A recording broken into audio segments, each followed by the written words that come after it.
Sí, gracias, presidente. En primer lugar, anunciar todo nuestro apoyo a esta iniciativa. Creemos que todo demócrata, independientemente del partido en el que milite, debería apoyar esta iniciativa.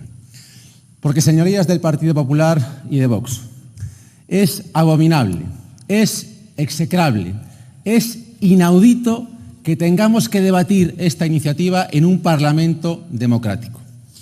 Esta proposición pretende que se cumpla la legislación, que se cumpla la ley de la memoria democrática para impedir la tropelía, la trapacería, la barbarie, la ignominia, la indecencia, la infamia, la vileza que pretende perpetrar Vox con la aquiescencia y con la anuencia del Partido Popular.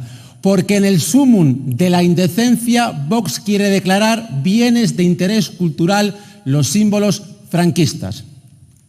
Y esto es una ofensa para todas las víctimas del franquismo y sus familiares. Esto es un oprobio para todos los represaliados, para todos los asesinados por esa rata miserable, por esa alimaña vil, por ese genocida, por ese asesino que fue Francisco Franco y su miserable régimen fascista. Esto es un insulto para todos los demócratas de este país. Y es vomitivo escuchar al consejero de Cultura de Vox equiparar a los símbolos franquistas con monumentos romanos o con vestigios del siglo XVI. ¿Ustedes se imaginan a alguien en Alemania pretender declarar bienes de interés cultural a símbolos nazis?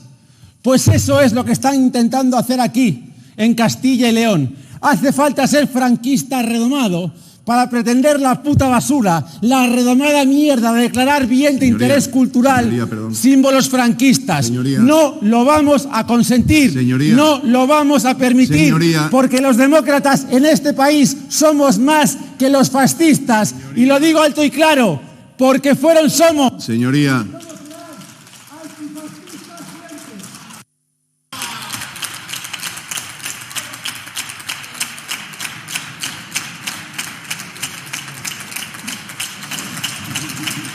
Señor Fernández Santos, le llamo al orden por primera vez.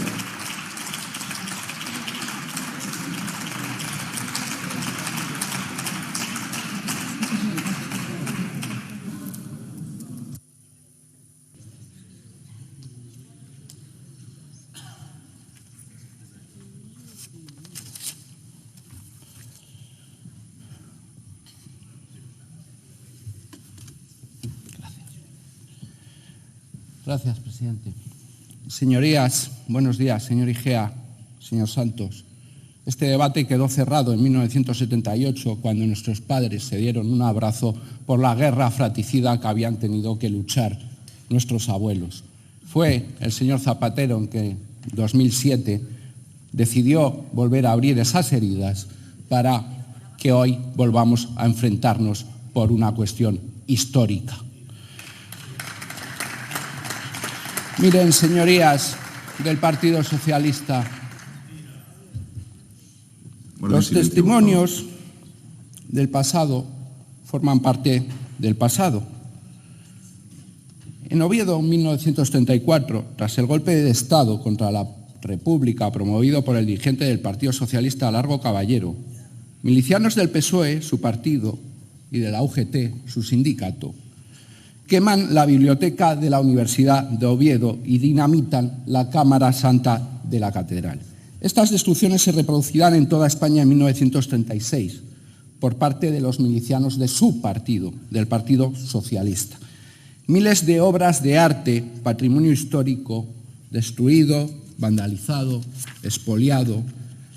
Prácticamente las colecciones enteras de Pedro Montañés o de Salcillo son pasto de las llamas. Razón, todas esas manifestaciones artísticas del patrimonio histórico eran contrarias a su ideología, a la revolución socialista.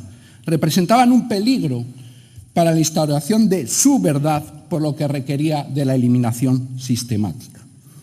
Estos hechos lejanos sí fueron protagonizados por la organización que hoy representan. Sus siglas, el Partido Socialista, son las mismas que en 1909, en 1931, en 1934 o 36 destruyeron buena parte del patrimonio histórico español. Por cierto, que esas siglas son también las que hace unos días impedían que la Guardia Civil recibiera la medalla de las Cortes de Castilla y León en esta Cámara. La cuestión es que ustedes hoy mantienen esa furia iconoclasta. Busca la eliminación de cualquier elemento del pasado que contradiga su versión de la historia.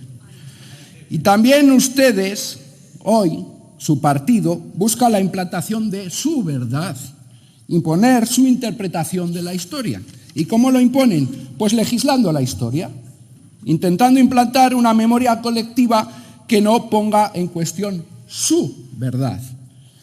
¿Y cómo lo hacen? Pues con la llamada memoria democrática. ¿Y qué mejor manera que borrar el pasado que borrar los testimonios escritos que necesita el historiador para escribir la historia? Pues privándole del testimonio que necesita, el documento. Mire, para privarle de este documento, ustedes deciden poner epítetos de franquistas a aquellas placas que, según Hübner, Cagnac o Ramírez, los más notables estudiosos de la epigrafía, recuerdan que debemos defender el concepto de epigrafía por su valor documental, sin epítetos, sin restringir su ámbito de estudio en determinado marco espacial o cronológico. Porque eso es lo que son las placas a las que ustedes hoy determinan como franquistas y que su ley amenaza a la vez que impide con esta iniciativa que la Ley de Patrimonio de Castilla y León entre en su protección. Son documentos epigráficos que aportan datos. Sí, son datos. En concreto, los nombres y apellidos de personas que vivieron en los pueblos de Castilla y León y que cayeron muertos por tener que luchar en una guerra fratricida de la que su partido fue parte y de cuyo modo de participación no debe de ser determinado por su verdad, sino por la historia que deben escribir libremente los historiadores.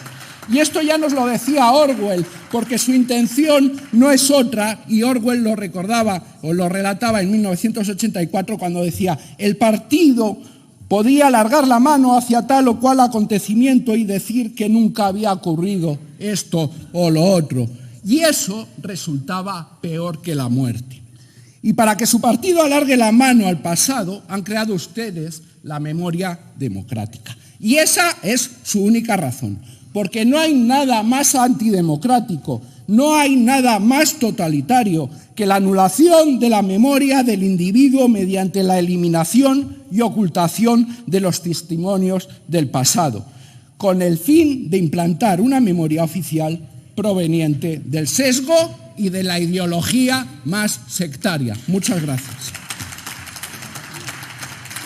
Muchas gracias, señor Santos. Señor Hierro Santos, perdón.